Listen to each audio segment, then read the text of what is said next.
This is the eHealth Radio Network, your source for health advice on demand. And now your host, Eric Michaels. This is Eric Michaels, and once again, you have tuned into the eHealth Radio Network and the Weight Management Channel. Make sure you connect with us on Facebook to receive the latest programming for your convenience simply at eHealth Radio. Today, we are speaking with Dr. Zach LeBoux, the author of HCG 2.0, a modern adaptation of the traditional HCG diet, and founder of Inside Out Wellness and Weight Loss in St. Louis, Missouri. Dr. Zach, welcome to eHealth Radio. Thanks for having me, Eric. And the pleasure is certainly ours as well. Thanks for joining us. So, for starters, and for those of us who know nothing about the HCG diet, can you describe that for us briefly?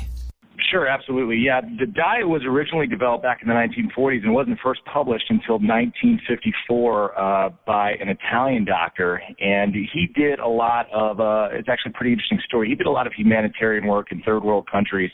And he was really astonished by the fact that these very malnourished women could still give birth to healthy, full-weight babies. So he began kind of researching this phenomenon and found that this hormone HCG was responsible.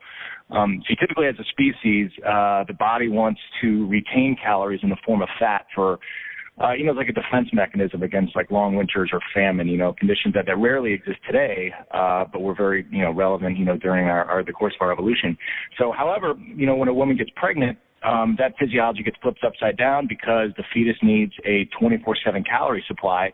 So the mother starts to produce this hormone HCG, and that kind of rallies the brain to start metabolizing these stored fats that we tend to put away in, our thighs or hips and all the places that we don't want them. And those would be the calories that would actually feed the baby. Now, he theorized that if you supplement that hormone, and even just very low doses, and dropped, your caloric intake down, that you could essentially do the same thing and literally sustain yourself on your own stored fat. And it's actually it's quite accurate. The physiology and the theories behind his principles, behind his original diet are still very relative.